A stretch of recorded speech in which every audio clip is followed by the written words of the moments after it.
Hello everyone, welcome back to All-Stars 2017, joined by two of the European All-Stars, the mid laner and jungler, the EULCS squad. So talk to me about what you've seen so far today. You had an unfortunate loss to Korea, but you've both got some 1v1s later today. Well, so I feel like we all experienced Zoe being really, really strong and really, really broken. So I think this champion is going to be... I actually thought he's going to be first picked and banned every single game. So I was surprised that he was 2 times open, but 2 times it won really hard or in a really strong fashion. So I think it will be banned the next games. What I like about this tournament is that it's the first tournament on a new patch, kind of. I mean, we saw Kespa Cup in Korea, and that's probably the best level we can get to. But at the same time, it's like first international tournament on this patch, and you can kind of see which teams think, you know, what is OP. Even though not every team screamed just yet, we can have a good idea what will be broken or like what you can gain LP with in solo queue, for example. Yeah, of course, we've seen teams try what's strongest, but how have you been kind of enjoying the new patch so far in preseason? I think it's fun. I mean, you have a lot of fights, which is good. And it's no more Ardent Sensor meta, which in my opinion was really bad, and I just didn't like it.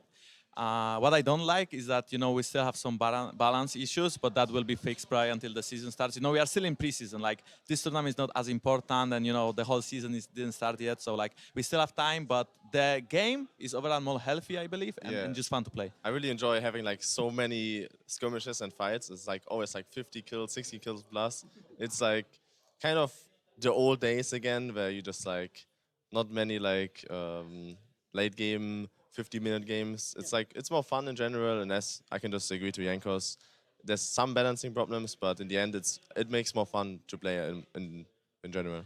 I'm glad you guys have been enjoying it. So I do want to look forward to your respective 1v1s. At the end of the day, you're going to be playing them. How's it going to go? Are you going to smash? Well, I think he's only playing against fans, so if he would lose... Yeah, but you are coming to NA, so if you want to insult me, I will insult you as well, bro. Oh, well, wait for MSI, bro.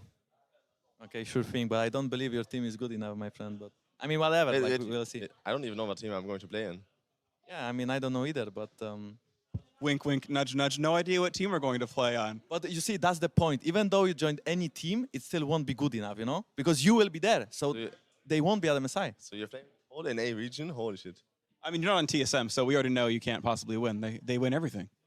Well, who knows? Maybe I'm going to be the second mid laner for TSM.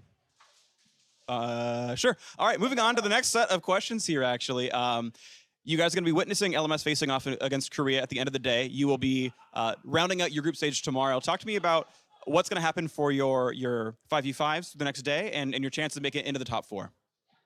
Well, I feel like we're just going to watch the last game of today, LMS against Korea, and then we're just... And NA vs China as well is right after. Oh yeah, and NA vs China, and then we're just going to watch and learn as much as we can. I think today against Korea we learned a lot as well, and just take as much as we can for the games tomorrow. Yeah, I mean, I think learning from Korea was really important. You know, playing against LCK today kind of opened our eyes what is good in the meta and what we should look on, and overall how to play the game, and, you know, they kind of smashed us. And LMS is our opponent tomorrow, along with Turkey, so we need to watch them and we need to kind of learn and fix it for tomorrow. I think one thing good in the mid lane is winning mid lane would be very helpful, so try that one. That's a pretty good metagame point for you, Power of Evil. Anyway, thank you very much. We're going to toss it down to the cast, but before we go, we're going to hear from a couple of North America's All-Stars about what these matches mean. Pretty sure this is the first time I've played on a team with Bjergsen. 2014, All-Stars was a bit different. There was like the actual tournament where it was just, you know, basically what MSI was, like the winning team from each region, and then they also had the fan voting thing, so I saw Bjergsen there, but yeah, I haven't ever played with him. You guys brought Link as a sub instead of me. I hurt my feelings. My ego back in 2014. I think everybody's having their feelings hurt. Jankos is spitting fire in that interview. There's so much inner turmoil between these teams. I mean, they've had one game together, and now they're already at each other's throats. But dude, same team. Same team. You're EU until the end of the year. And, like, Power People has nowhere to go because he's getting flamed on the right from Jankos. Then on the left, Freak even threw one at him there at the end. I'm like, he's NA now, Freak. Zyrene, it makes for great TV. So Jankos, thank you for that moment. Let's dial in on the matchup. It is China's LPL taking on North America's NA All-Stars. Both teams obviously 1-0 on the day. China a little slow out the gate. but then closing with confidence. And of course, Bjergsen played that Zoe earlier, and he had a great showing. Yeah, he had a fantastic showing in the mid lane. And, they talked about it. Maybe Zoe's going to get banned from here on out. We'll see what happens. I feel like Bjergsen's Zoe was actually quite good. But then we also saw the Zoe from Fofo. That looked like it was really lethal as well. Yeah, and of course, it was the LPL game where it went unpicked and unbanned. I think Xiye opted into the Azir early on, if I recall correctly. I'll have to double check that one a little later. Regardless, we're about to get ready for picks and bans now. So, do you want to put your prediction hat on and look at what we're going to see? I'm going to take 2 away from you, okay? You're not allowed to predict Ezreal and Ornn being banned. Okay. So what else do you think we're going to see? Blue side ban of Xerath. Okay. I think they would also ban Zoe on blue side because the LPL showed that they don't want to play it in that last match. And potentially Azir and Miss Fortune. So I'm going to throw those as my 6 bans in there. Okay, I'd like to see how this plays out. Just a quick update, one of the players will be getting on stage in just a moment, and we'll jump into picks and bans.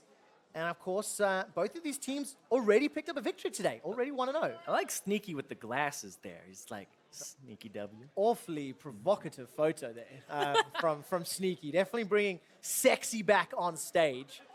And we'll see whether or not he and Bjergsen can work together to pick up another win. I mean, Bjergsen, of course, he picked up, 49, nearly 50% of the fan votes for all mid laners. Heavy favorite here out of all North American mids.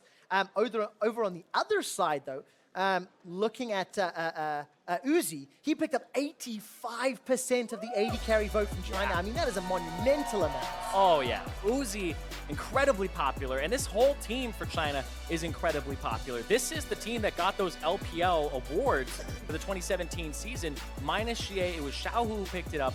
But Xiye, I mean, this guy has been looking fantastic here. Zoe, give me one quick shot. Yeah, ding! Not too surprising on that one. Bjergsen already won with it.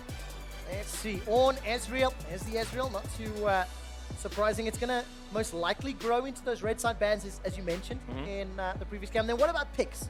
Let's assume we're going to see those like our Jarvan. MikeYeung. Do you think MikeYeung, Mlxg, do you reckon either of these guys will pull something spicy out? Because you got two, potentially very action-oriented junglers. I feel like MikeYeung is a meta slave now. He's on TSM. He's got to play he's got to be assimilated into a ward slowly but surely. It'll happen. There's the Xerath. Oh, Zyrene. You sound a little bit like Yankos in that one. There's the Xerath, as you mentioned. And we'll see how quickly MikeYeung will adapt. Okay. Lost bans on each side. This is where we could see some shenanigans coming out. Are there any power picks on the tip of your tongue? Like Miss Fortune, one of the others? Azir, Miss Fortune, and Jarvan are the 3 that jump out at me here in terms of what I think will be banned. From the blue side, I actually think Azir is not a bad one to ban here, but the Varus. Oh, okay. So but this is strange because that leaves both Miss Fortune and Jhin up, so there are 2 lethality users that you can go for. And now they're saying, okay, we're not going to ban Miss Fortune. We're leaving that up because we want it to be like if we pinch that, you get 1 and we get none. I like seeing some of the poke champions banned away. Jace, Varus, Xerath taking off the pool. Miss Fortune again. Right. So definitely the most picked, most first picked champion across the 5 games we've seen thus far. Yeah, the thing I like about this is red side is usually constrained to ban Ornn and Ezreal and then 1 more. And Miss Fortune's actually a flex pick. We haven't seen it in support yet today, I believe, but it is a champion that you can flex around. So picking it on blue side doesn't hurt you at all. Because if it's red side, then it's like, okay, we can counter pick. Blue side, usually you want to counter pick them, but you can just flex it around. That makes some sense. Gives it those opportunities, the power in the flex, right? All right, another Jarvan. It was first pick for North America to open up the day. Hauntzer playing the Gnar. This time around, he actually got a 1v1 kill while playing Shen into Gnar. Really styling on Vert in the laning phase. And there we're going to see the Sejuani. So those 2 sort of meta junglers continuing to make it through the ban phase and showing up in the first round of picks. Yeah, Mlxg on the Sejuani, a champion that hasn't always been in his wheelhouse. He loves those aggressive things, the Lee Sin, the Jarvan, the playmakers. And having this Sejuani will put a tax on Bjergsen to most likely take cleanse in the mid lane to force him to have that summoner spell, because you could constantly go mid and put pressure onto that NALCS all-star mid. Well, definitely doubly effective now that there's a Shadow Dash taunt to get out of as well. So even if you are forced to take that cleanse, it gains a little more value. We'll see what other CC gets locked in.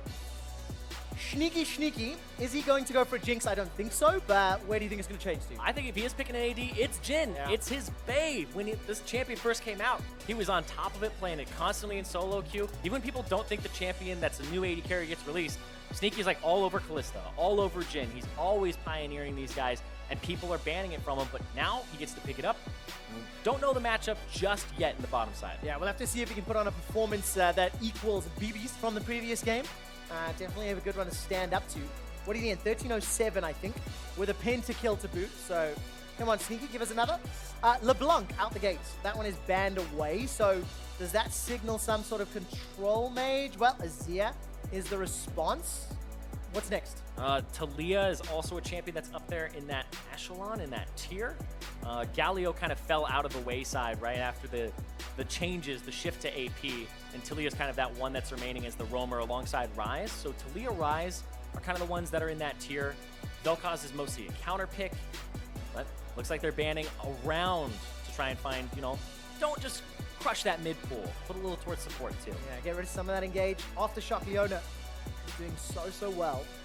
Bring it banned away here as the last ban from NA. And we'll see where they're going to lock in their final picks here. So support to the mid laner is what's left for NA. China's got some flex power in their 80 carry position. Syndra taken off. Bjergsen's not going to have access to one of his signature picks. It's one of those things where I'm like, I can't believe I forgot about Syndra. Yeah. And it's strange because you don't see her too often, but the Malzahar is another one too that I've just completely forgotten about in the, you know, the poke meta that's been coming through. We even saw Malzahar earlier today, but it just feels like the LeBlanc, the Syndra, these are a little bit more targeted towards the mid laners as opposed to sweeping bans that you would put on somebody. And you also, when you're at an event like All-Stars, you sometimes, I know we definitely hope to see the more exciting champions, and a good Malzahar, it's really about positioning. His kit is not the most exhilarating to watch. You can, of course, get those flash ultis, but we want to see the LeBlancs, we want to see the Zeds, we want to see those champions that you can just pop off on. I believe that's what the kids are saying. Like these days. Kassadin? Like a Kassadin. I'm willing to accept that. You can have some fun, definitely some scaling on the side of China now. Yeah, there's a lot of things that can potentially happen here in that mid lane for the Kassadin. I want to see what the rune setup is, because you can end up going for Presence of Mind when you end up leveling up or you end up getting a takedown. You keep refunding the mana for seconds afterwards, and you can constantly just keep rift walking over and over and over again and stack it up to a ridiculous amount. Ooh, Meiko locks in the Thresh there. So bottom lane secured, potential infinite rift walks for Xiye. Infinite's a strong word, a lot of them. Maybe he gets all that mana back. We'll take a look at the subset of the runes once we get into the game. I'll bring it up on the screen and we can talk about it. But last pick now, support for NAs, for aphromoo. Tahm Kench, Morgana, feeling one of those two here for aphromoo. All right, counter in the Thresh. When you blind pick it, you got to pick one of those two if you're really looking to kind of neutralize that lane. Zareen, these guys are playing this one serious. This feels like pretty standard, right? You've got some good front line, you've got engage, you've got disengage, you've got tools. Like, both teams feel pretty well-rounded here in what their team comps can do. Let me tell you about North America and taking tournaments seriously when other people like, you know, heard Yankos and Power of Evil saying, you know, it's not as important. North America, this is important. This is where we get to show what we're made of. History has proven All-Stars is where NA shines. I'm looking at some NA fans in the audience, and there are smiles on their faces. NA representing. They'll have to take down China now to go 2-0 on the day. That sets them up well in the group. You only play 3 group stage games. Exactly. It's not double round robin. It's single round robin. If you go 2-0 over in the first day and you get that win over China, tiebreaker is kind of like, okay, you have that head-to-head. Then we end up going, all right, North America, looks like you're #1 coming out of the group. You want to avoid Korea, which is most likely getting out of the other group as #1. But, you know, I could speak too soon. I think that's a safe bet, but they are playing LMS in the next game. The Korea Killers at one time. We'll see whether or not Fofo can lead the boys to another one. Before we get there, it's North America versus China. The crowd is pretty split because when Meiko locked in Thresh, they're a huge contingent of LPL fans here. Well, they lost it. There was a lot of volume here in the battle arena. Ladies and gentlemen, put your hands together. It's North America taking on China at All-Star 2017. And this one is for bragging rights, because remember, it's you guys that voted for them. These are your teams. Listen to that. I was gonna say, there are so many fans of the Chinese LPL in the house today. I don't think I've heard a troll TSM once. They try to start one now. It kind of fell on its face. It's between TSM and A, it kind of got a little bit of a mess. Get your cheers together, guys. LPL definitely won that one. Let's see how this game plays out now. I didn't actually catch the keystones. Let me take a look at the rest of these. It doesn't look like anything super surprising yet. Hold the phone. Is that an unsealed spellbook on Bjergsen's Malzahar? This seems to be the one that people go for on the Malzahar, but I love Unsealed Spellbook. The start of the heal here for the laning phase, and it's interesting because he doesn't feel like he's going to have like kill pressure on him for like an Ignite or an Exhaust or anything like that. This is survivability on ganks, and this allows him to, if he gets bullied enough, he can swap it to Cleanse for the Sejuani, and then if he feels like he needs to split push, he can match with the teleport later, and it gives him a lower flash cooldown. Dude, that is the tax break that we were talking about from NA. Aw. The unsealed spellbook gets you out of the cleanse tax you were talking about in Picks and Yeah. Bans. Oh man, A little on the nose? like, yeah, yes. Political humor doesn't work in the room, I'm afraid. It gets me all down, though, you know. Sorry. They're topically relevant, but anyway. Bjergsen, though, with that, and that thing is, I want to see what he ends up doing with it later, because a lot of people have been taking it mostly because of the fact that you're not going to be swapping those summoner spells like viciously throughout the game. You're just going to do it once or twice, and it's mostly for the 25% cooldown reduction on the summoner spell. More flash ulties, get in there every 3.5 minutes. We'll keep an eye on how that plays out. Of course, Bjergsen starts with that flash heal. We'll keep an eye on character portrait, make sure we can try to keep an eye on that. Once he hits 2 minutes, he's got that shard. Now Kench will get another shard at 8 minutes. And of course, having the ability to flash ult on a significantly lower cooldown, that's one of the biggest perks. I mean, that goes back to the survivability point you made. You can flash away from ganks more frequently as well as adapt that secondary. 957 is styling on Hauntzer, but as Hauntzer's about to Mega Gnar, 957 realizes he needs to back away. Yeah, it's And that, plays that one safe. that level 2 first. And Hauntzer just played the other side of the matchup earlier. Sneaky hook. Follow up though, here's the power of Tahm Kench. Exactly what you want to use that champion for.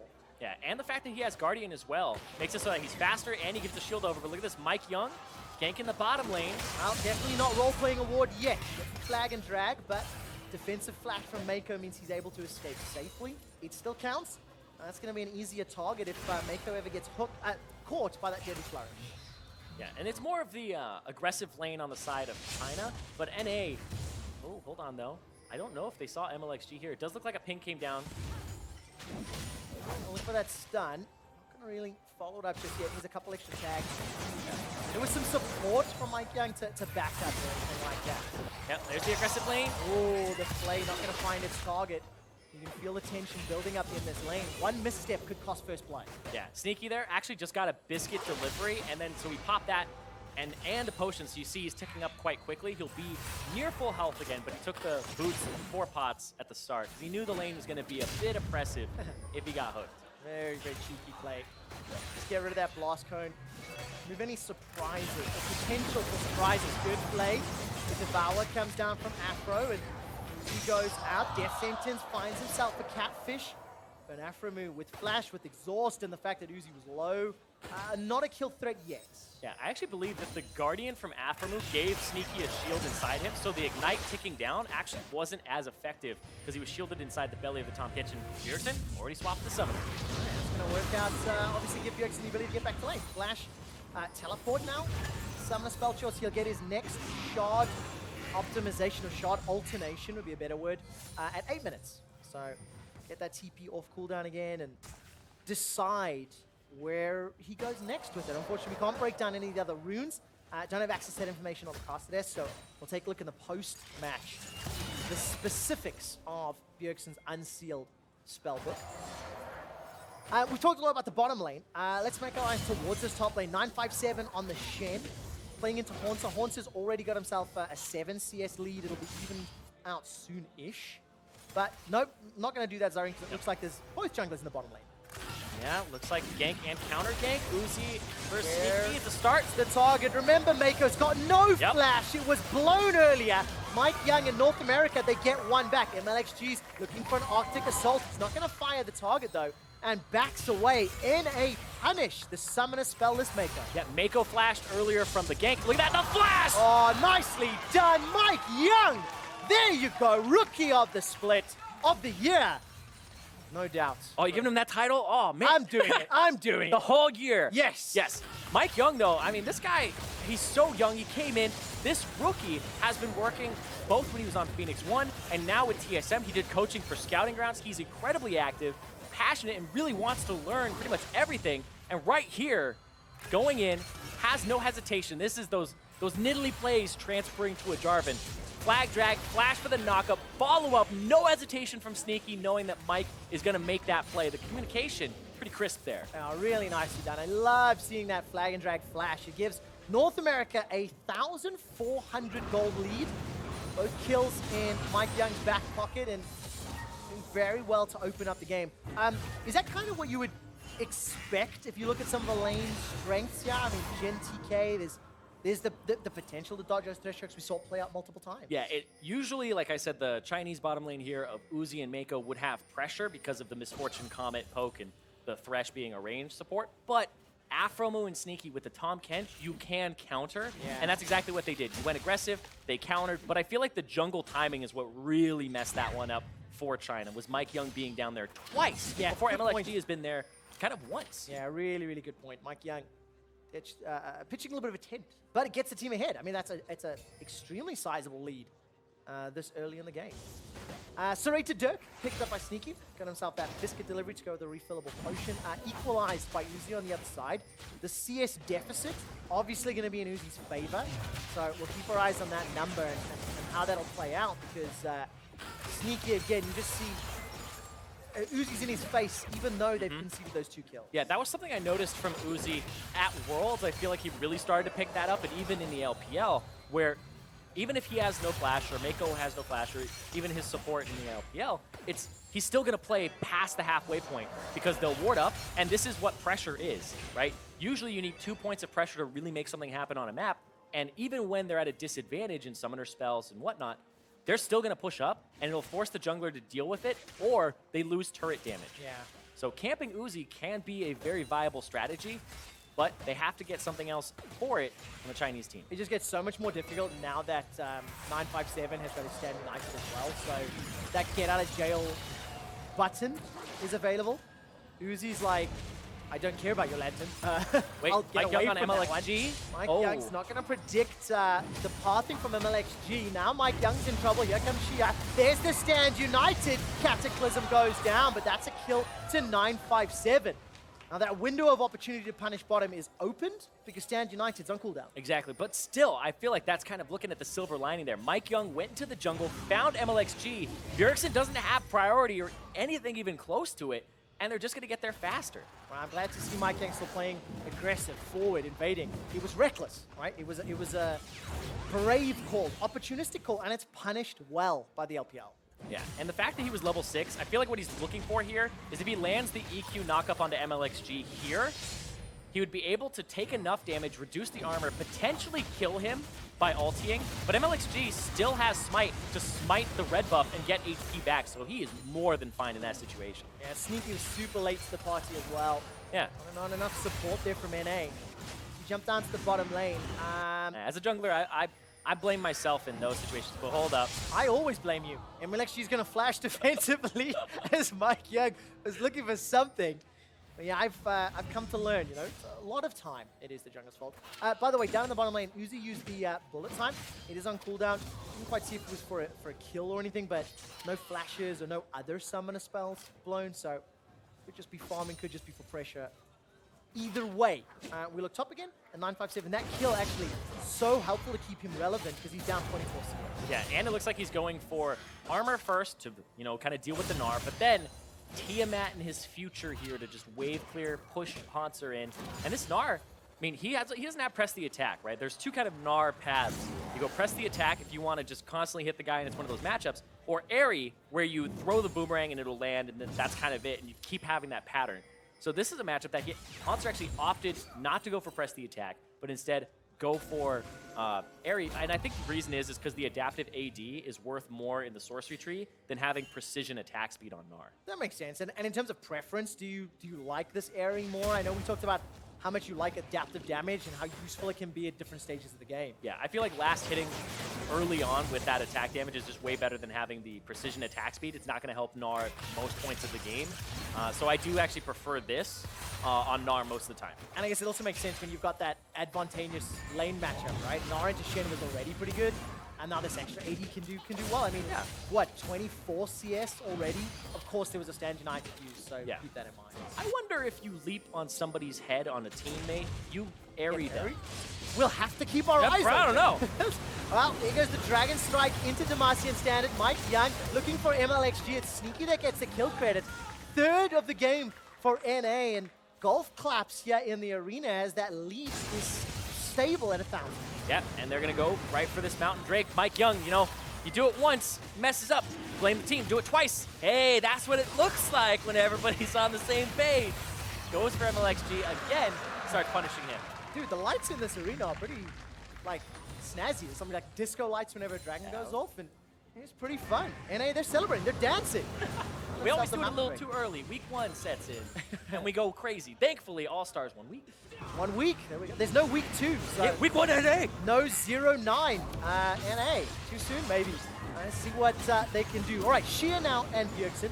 We've not looked at them for a little while. Bjergsen's still on flash teleport. Got himself that shard, can potentially change one of them. He's got himself some free-ass boots as well. Yeah. And Xiye making his way towards that Rod of Ages. So now we're going to see these mid laners get more involved, getting closer to level 11. As I say that, it looks like Bjergsen's going to be in trouble in the bottom lane. Here comes MLXG. There's no ultimate available for him. Bjergsen's got no flash either. Call of the Void will just buy a few seconds, and China get their second kill. The arena definitely loud for that one. Yeah, as a Sejuani main, I love this combo. This, the Kassadin plus the Sejuani. I think Fizz is kind of the only other one that I really like mid lane, because Kassadin stacks the passive for you. Even before the gank, he R's in and starts getting those stacks. Look at that, 1 stack, 2 stack with the auto reset. All you have to do is W from there, and you get your stun. You're pretty much dead at that point. So yeah, Xiye doing a lot of the work there for him. Yeah, making it work out. Meiko defensive, flashes away from the deadly flourish. MikeYeung, see if that Cataclysm's available or not. easy Gonna look flash. for a target. There's the flash engage from Bjergsen. The unsealed teleport setting them up for another kill. And remember, 25% shorter cooldowns on summoner spells. More TPs, more flashes, more often. Exactly. More action. It's like we're selling it here. I like what he's got. Let's see here. He went Ionian Boots of Lucidity. 180-second cooldown on flash and teleport. So he also has Cosmic Insight from the Inspiration tree. So the 30% plus the extra from the Ionian Boots of Lucidity. I'm actually not gonna lie, I am trying to sell it. I completely ruined competitive integrity because I went to Song and aphromoo before the day started, and I went, guys, can you please run unsealed spellbook blitz? I'm like, Afro, you're the only guy that can pull this off. You start smite, you invade, take TP at level 2, do like a TP gank. They didn't really buy it, but I did try. You know, I tried to nudge the team. Yeah, NA doesn't like to take EU strats. No, evidently not. They instead did it on Bjergsen, and Yeah, we take it's the working players. out well. 0-1-2, and it's working out for this Malzahar. I want to see if he changes. Do you think he changes from Flash? I don't think he changes from TP. TP is just so good. A 3-minute cooldown TP. Nobody can match you. Like, this is going to put you on, like, Shen levels of global pressure, right? And even if you're matching TPs, that's like a single teleport could get a teleport out of 957 and then Xiye 3 minutes later. Yeah, that's so tough. Game-changing if communication's working, right? And especially if Hauntzer can keep up. Now let's turn our focus to LPL and China. How do they bounce back, right? Like they've got a fairly beefy-looking Mlxg on Sejuani, Cinder Hulk, got some armor, got some MR, a little bit. 957 isn't going to get tankier, but how do they deal with this 3-minute TP and the lead that NA's built up? They got to use MLXG, constantly engage, and also Meiko control vision and pick, because 957, he's in a good position right now in terms of dealing damage to Hauntzer, but he's still down in this lane and will slowly bleed turrets. So you have to find something early, use Stand United proactively, and I feel like even a Kassadin is something that can set you up there. But right now, oh, another suppression under turret, there it is! Man, Stand United was even used to try and save him, but 4-on-1 Never going to be a big enough shield. That's tower number 2, tower number 3 as well. This is a gigantic lead for NA. Winning top lane, winning early in the mid lane, and then the bottom lane was the one that got ganked twice, and then they upset the jungle as well. So North America actually has all points of pressure right now in the game and a mountain break. So taking these turrets became easier, and they're going to get this Rift Herald on top of it. Right now, everything is kind of coming up NA. Oh man, such an early start. 15 minutes up. Rift Herald as well. Double teleports in an open map to play, and this just looked really easy. I will answer your question from earlier with a non-macro way that they can handle this. QSS would be a fantastic way to deal with this. I saw Xiye had a kind of a no magic mantle, and then he changed it over to Merc Treads as opposed to going for QSS early. But we saw like a QSS second item from Bjergsen in a matchup of Zoe versus Malzahar earlier today, and it just looks like pushing it off because you want the Rod of Ages to stack up, and they ended up going for boots over having the QSS there. So A little bit greedy maybe, or aggressive. yeah, it's one of those things where when you have the QSS, you feel like it's not doing much for you. After you get it, you're just like, this just doesn't feel great either. And of course it delays the next item you need to buy, so yeah, it's a difficult trade. And when you get it and start using it, you're like, that was a value buy. It's always kind of, you know, retrospective where like that was a value purchase. Because Bjergsen can just stop ulting. Yeah, he really can. And of course, Bjergsen's going to have to find targets. Nether Grasp into Kassadin, great tool. Prevents a lot of those Rift Walks, obviously, until the QSS comes up. Abyssal Voyage was used by aphromoo to try and catch out Meiko and Uzi, but unable to do so. It's just CSD. This game, pretty much even, +2, -2. And in the respective games earlier today, +26 for Xiye, +12 for Bjergsen. Both of whom obviously won. As it stands, North America, 3,000 gold up, pushing very deep, very proactively into China's jungle. Yeah, right now, there's no teleport on 957. He doesn't have Stand United, so you can go ahead and start sieging right now. It will be up very shortly, but right now, buying space for Hauntzer is just fantastic for them because this guy already up like 30 CS at the moment, and it's 17 minutes in. This guy is cresting over that 10 per minute mark. Let's see how this duel goes. 1 sec, gonna use that Gnar to escape. And he's running from the Kassadin.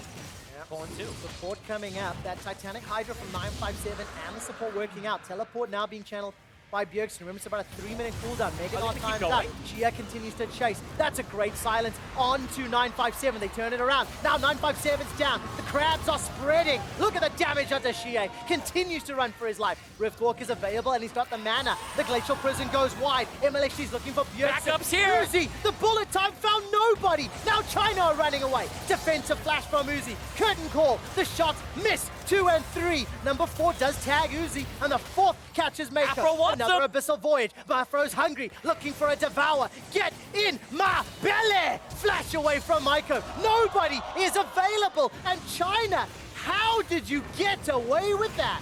2 for 1, and they end up pushing them back. Here we go, though. Here's the Rift Herald to try and get this top tier 2 turret. Man, it felt like China were chasing the loss. They threw everything at those kills, and yes, they lost 2, and they didn't lose more, but North America, they get the tower, and they really ran down LPL. Yeah, right here, Xiye goes in, dumps damage onto Hauntzer there. He even used the Q, so Bjergsen's free to use his Q. It stops channels, but they gotta get the shield off of Bjergsen first. He just ulties 957. He's down, and then they went a little too aggro here. Hauntzer able to leap away, and then Bjergsen has to flash. Uzi has to cancel the ulti. They have to run for the hills here. And Mlxg, he's trying to get the Lantern. The Lantern gets, you know, too far out of range, and it just disappears, so they pick him up on the backside. Oh man, scumbag Meiko. Not gonna be able to find that lantern to safety. North America, 7 kills to 3. We're approaching 20 minutes on the clock. And that lead is growing. I mean, not a single tower conceded yet. Very, very good showing is now Xiye. Looking for Bjergsen, no flash available, but aphromoo with the devour. Now Afro's on the front line. He gets caught by the death sentence. Bjergsen's buying time with the Nether Grasp. That's a great boom bullet time. Uzi gets one, as well as another, with the help of China, and that's 5 seconds from Baron. Are they gonna get Baron? Baron's gonna go ahead and spawn right here. Hauntzer has TP on the opposite side of the map. Oh boy, they're gonna rush it down. They're gonna try. Oh, Sneaky W, you've done it time and time again. In the hype videos for All-Star, it's Elder Dragon steals, it's Baron steals. Sneaky has to do it again. Big burst of damage down onto the Chinese squad. Curtain calls. They're all up against the wall. Hauntzer, Hauntzer's time down. There's a deadly flourish. Hauntzer goes down. Baron now enlisted. North America is helped out by Baron. Double kill for Sneaky. He's going in. Baron's flashed away from. Sneaky's in trouble. That's a triple. That's a quadra. Baron is interrupted. Xiye's running for his life. Sneaky, where's the pentakill, man? Oh my God, Sneaky! That was insane! He mans up, he walks in, and he takes him down! I love All-Stars. What a crazy turn of events. Now North America's Irene, they're jumping onto the Baron, and it's up to China to interrupt it. Xiye's running low on mana, and I don't think he can do this. Oh, they're just gonna be able to pick it up here with MikeYeung's smite. He backs up, and it's Sneaky with the Baron. This guy, he talked about All-Stars 2014. That's when we took teams in, and then you had a fan vote, but you couldn't, I don't believe, vote for people who were already going based on their performance. It was Cloud9, and he has not been voted into an All-Star. This is his first time. He's making the fans proud. Hauntzer with the setup. Yeah, what a great night. I think that was, what, 3 stuns into the wall, it looked like. This is that champion that I was talking about for him. So many games on this Jhin. But I mean, there you go, your North American AD carry All-Star, the highest percentage of votes of all 5 NA players. 52.6% of all AD carry votes went to him. He's now 6-0-3 on arguably his signature champion. One of, at least. He did a pocket pick for this damn champion. Like, and he got a quadra kill. Jhin don't want no penta. Right. That's what he's going for. He knows it like the back of his hand. This is such a good performance from him here. That was a standout moment. Saving the comeback play from China. MikeYeung bites off a little more than maybe he can chew. aphromoo, however, there is the save on the Devour. Sneaky gets all 4 shots at the curtain call before he's forced to run for his life. Now Afro's in trouble. No flash available to him. Gets stunned and taunted and eaten alive. Nethergrass gets interrupted by a great glacial prison. MikeYeung's dropped down low. That's one for Xiye, one for Uzi. A rift forward. Here comes Hauntzer. He gets one back in reply. But it's so far a 4-for-1. Hauntzer's about to go Mega Gnar. Gets a crunch, a wallop. Hit him with the house, man! Hauntzer trying to run down 957. There it goes. The cybernetic house. That's a triple kill. And all of a sudden, North America turn the fight around. Teleport from Xiye. Can he do more? Sneaky's the target. Get dunked down by Xiye. Hauntzer trying to fight one-on-one. Red buff helping out. Gonna get excited in just a moment. Turns down the tower. Oh, he went in! Harry, hop, skip, jump, Xiye kills Hauntzer. Xiye with the TP in, and the zone he literally just completed it. But before the TP, that was ridiculous. Let's start this off. MikeYeung going too far forward. Afro saves him, but right now, Hauntzer wants to split. And NA, the rest of the team, needs to not put themselves in those positions. That's MikeYeung not knowing what the rest of the team is up to, what their goals are. Gets caught. Afro ends up going down first for it. Mike second to the bullet time. Fantastic from Uzi there. But then Hauntzer over the wall finishes off Meiko, and then Xiye gets away on the side because Hauntzer decides Uzi's more important. But Sneaky in the back end up picking an Mlxg right at the end. Oh man, 27 kills in 24 minutes. We might need to find another play-by-play to tag the men because Uzi, this game is bonkers. Huge smiles across the face. 1, 4, and 6. You're going to read his scoreline. Yeah. That's Uzi having a blast when his KDA is just over 1.5, or is 1.5. Oh man, third dragon picked up for North America, by the way. 2 Cloud Drakes and a Mountain. So they got themselves that set up. Another Cloud to close it out. Yes, because I believe after that one it should go to Elder fairly soon thereafter. Thank you, observers. And now we'll see what North America can do. It's still a 5,000 gold lead, and interestingly, because of the chaoticness of the game, it doesn't feel like a 5,000 gold lead, you It know? doesn't feel like a 24, 25-minute game. We've already had like 2 fights over Baron, fights down mid lane. These tier 2s still up though. And right now, Hauntzer, he's trying to find where he needs to split. Mid lane looks like where he's going. 957's gonna put pressure top, but then these 4-man units in the engage, and you can see China saying, no, we're gonna collapse on the split pusher. Yeah, 3-on-1 with the Stand United as well. Hauntzer really just gets obliterated. It's at the cost of an inner turret though. Yep. 6 towers to 0. So North America should be relatively happy with that trade. Also, I noticed now Bjergsen's got Black Ghost. So Unsealed Spellbook has been popped again. Let's see what that Ghost does instead of the TP. What's the cooldown on that with his Lucy Boots? 108 seconds. It is a minute and 48-second cooldown Ghost. Oh man, gotta go fast on that Malzahar. That Ricky Bobby for Bjergsen. Thank you, I like that one. It's one of my favorite movies. Oh, such a good I love that. Such a good movie, and this is such a good game as well. North America though, look, they've got all of the outer turrets. It's now down to inhibitor turrets, and that actually makes it a little scarier. Yeah. Because now you're gonna go and inhibitor turrets against Mlxg, Sejuani, Uzi's Miss Fortune. It's just so much easier to hit those targets. Yeah, the engage, the collapse, and it looks like China's set up for a 1-3-1, whereas North America are now in a 4-1 with Bjergsen kind of swapping the teleport away. That's going to be really fantastic for him. Let's see if China can pull that off. Okay, 1-3-1 opens yourselves up to like a pick potential. MikeYeung has shown his willingness to go in on many an occasion. So if NA can like pull the trigger, obviously they can punish China in any one of those lanes really, with the amount of hard CC they've got and the amount of options they have available to them. And Baron in a minute and a half, we're looking for that hard engage here. And we saw China, they aren't messing around when it comes to split push. No. They're saying, all right, Hauntzer, you're in a side lane. Boom, pick. Xiye's on top of him. You have the Sejuani joining him as well for Mlxg.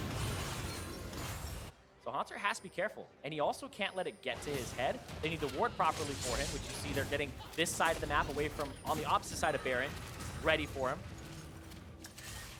You gotta give a lot of credit to Hauntzer in his team fights though. Like, such great performances, such great setup to allow Sneaky to bring it in home. I'm looking at some of the itemization as these bigger team fights are gonna break out. I mean, Righteous Glory for Mlxg, Locket picked up for MikeYeung, Randian's Omen for 957. So some of those really big ticket tanky items are in there, and survivability. I think the Righteous Glory Sejuani engages could be the way that China can try to close that gold gap.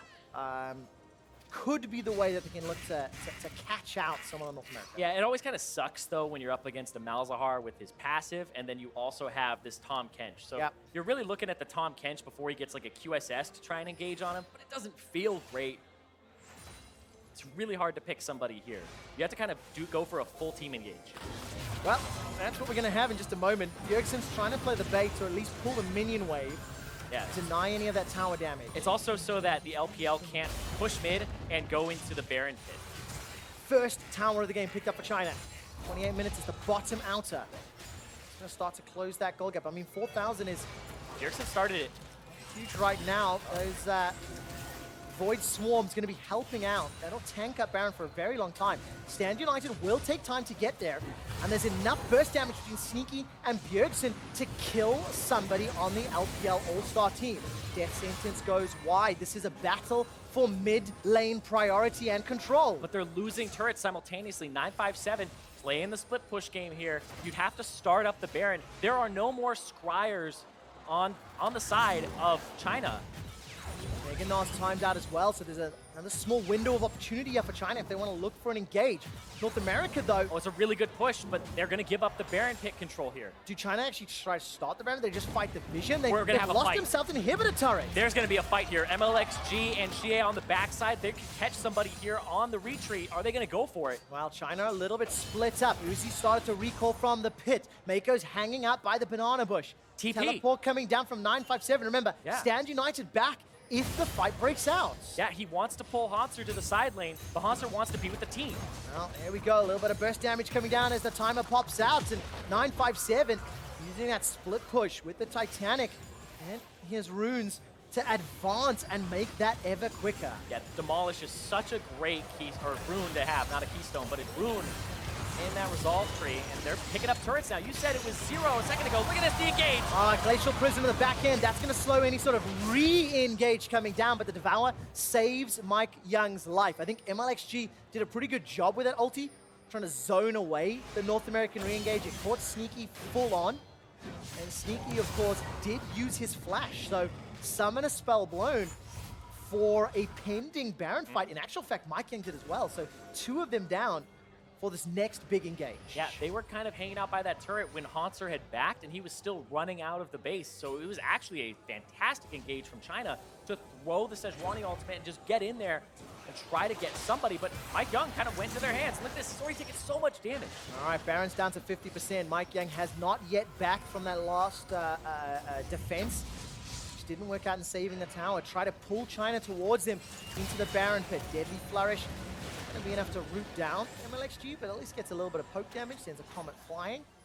And North America at 30 minutes are now looking more and more even with the team comp that is getting more and more powerful. Yeah, I think that North America, despite being 3,000 gold up, so far from what we've been seeing, actually aren't in an incredible spot for the next few minutes here, because the globals are pulling them apart. Bjergsen doesn't have TPs when he's with the rest of the team. Hauntzer's kind of that sole split pusher, and they've been able to kind of shut him down the last few times he's done it. That top lane turret that's gone, that only has an inhibitor there, is kind of where North America needs to refocus. Focus towards that and focus towards the Baron. But it's so hard to do. This Kassadin is so mobile. This Sejuani has such great pick potential from Fog. And you know what? So much credit now to China. After losing, you know, that 6th tower a little while ago, at 24 minutes, this game had 27 kills. Over the last 7.5 minutes, there's only been 1 kill. Look at a quick math. And I think a lot of that has to do with China, like playing very defensive. They backed off a lot. Yes, they did lose that inhibitor turret in that trade scenario, but it was around Baron pressure, vision. They got 2 towers on the bottom. They then responded with a tower mid. So it feels like that macro game or that map game has leveled up a little bit as China got pushed all the way back to their base. Yeah, they seem to be kind of on the, not the back foot, I would say, for North America, but they're struggling to find how they lean into this to gain an advantage from here. It's been kind of a stagnated state of the game where they can't push forward. And like I said, it's on Hauntzer, but the last 2 times he's been splitting, his team got caught in the jungle, and the other time they went after him and killed him. So they've shut down the split push enough, and China's showing, you know, you just can't do this against us. But you gotta kind of keep at it. It's the team comp win condition for now. Okay, so Baron is up. Zyrene, there's a Cloud Drake on the way, alive rather. And of course, next one is Elder. A 4-dragon Elder, despite 3 of them being Cloud, is still going to be powerful for North America. Where do they set their sights? I mean, it feels like Baron vision has been important, Yes. but they haven't been able to really bait it or commit to that objective because China's just played pretty smart around those threats. Yeah, China's played incredibly smart around how to manage this fog of war team. And they've been going for engages. Here's another one. Mlxg gonna throw it. All right, that's gonna be a target on MikeYeung. He manages to buffer up the flag and drag very, very They well. wanna kill. Cataclysm comes down. Xiye gets the hourglass. Now North America are running for their lives. The Force Pulse comes out from Xiye. He's dodging the curtain call. Nobody's died yet. 957 now on the front line as Gnar is starting to time wants to go out. in. He goes in, gets out, gets a stun, gets a crunch down. Mlxg's running for his life. Malefic Visions is tagging across. The bullet time does so much damage. 957 as well as Xiye. They get 2. That's a double, a triple. It's going to be a quadra kill for Xiye, and China are in the lead. He just keeps rift walking over and over and over again. The resets, the low mana cost, just popping off on the end. They're gonna push forward. Listen to this audience erupt. LPL are gonna demolish the inhibitor turret. 20-second death timers. Are they gonna go They're for the gonna win? keep going. They're gonna try to end it right here. North America might have just lost that game. 34 minutes in, the minions start conga lining their way down. China are onto the inhibitors. The Nexus turret is falling, and it's done. They've taken them down. China bounce back and defeat the North American All-Stars.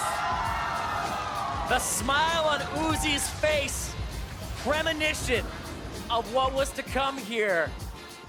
China 2-0 on the day.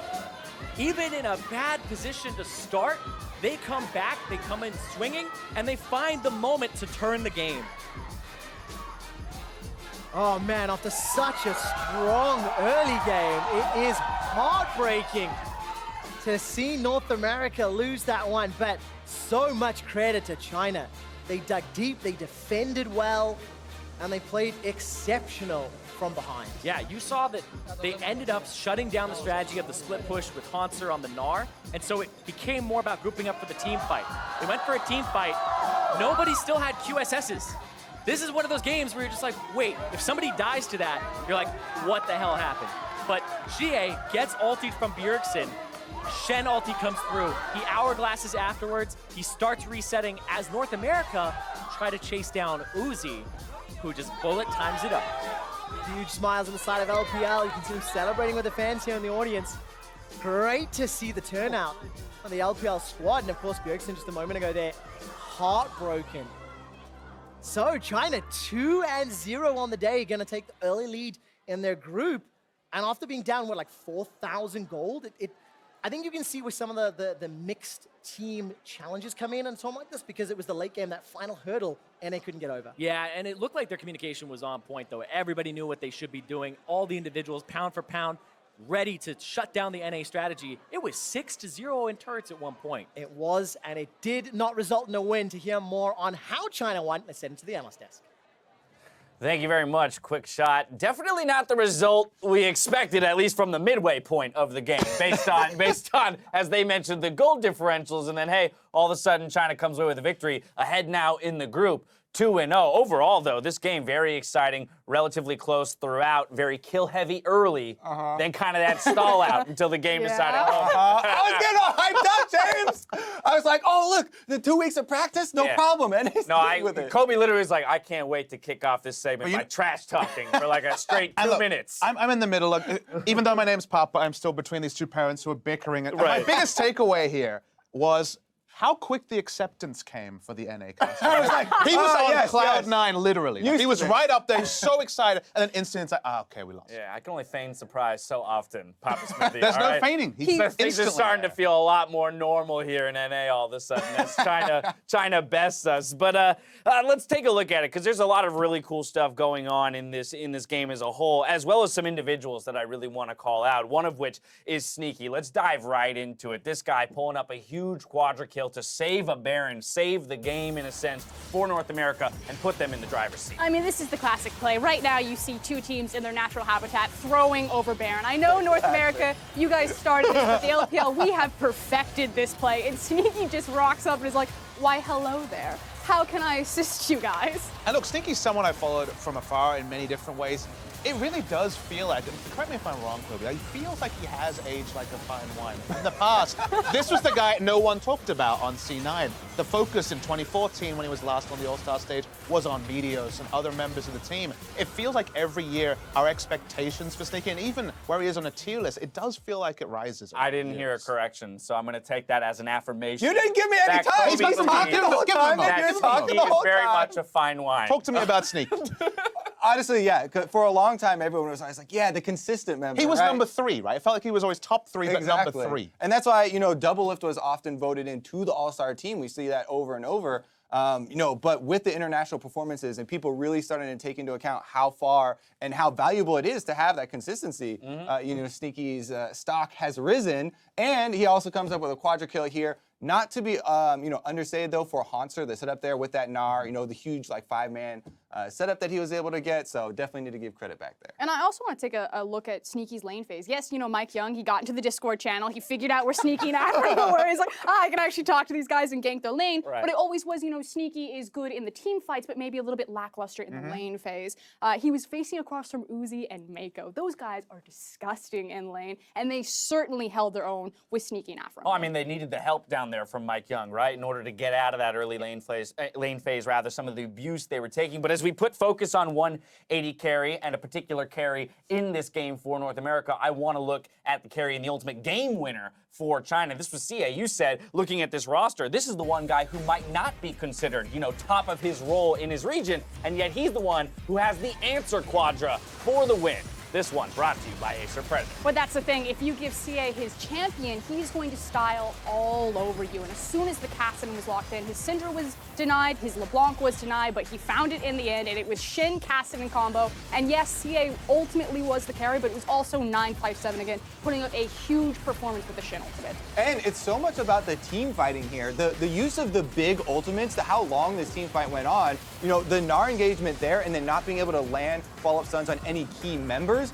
The carries there, Uzi and Xiye that you're talking about, both were able to stay out of harm's way the entire duration of the first like 30 seconds of that fight. And then you have the huge turnaround. He holds on to the bullet time, cooldown there, and the re-engage comes in. You can literally see on that graph where Kobe just, his hopes and dreams were crushed. There was some palpitations around 23 minutes, but about, after that... It was about 30 seconds before we had to get on this desk that our hopes were dashed, in a sense. And I think the time metric is so important because, you know, there was ticking time bombs. Yeah. The Kassadin is certainly a ticking time bomb in this game.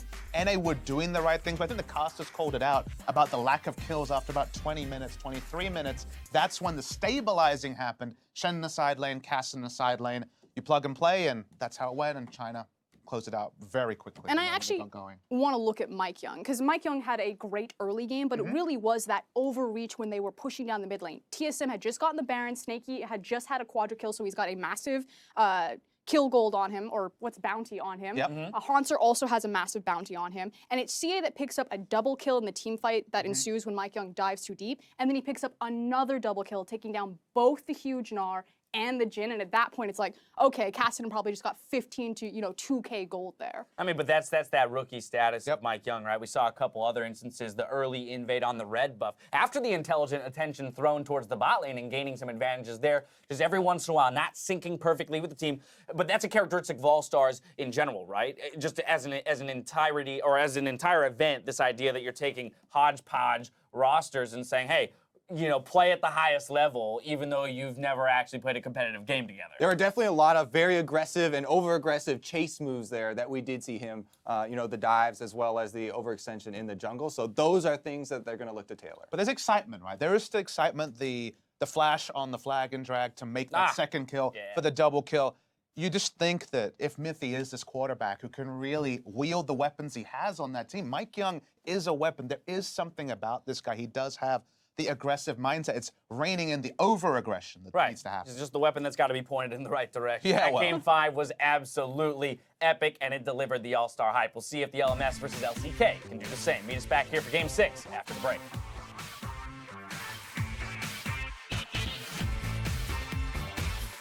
Damn, Sneaky, you're looking sexy up there. Where?